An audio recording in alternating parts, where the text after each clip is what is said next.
Қымбатты мама, папа, сендерге жалынды туысқандық сәлем.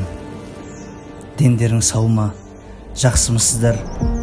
Сендердің денсаулықтарың жақсы болуына тілектеспін. Бүгін соғысқа түсеміз бе деп отырмыз.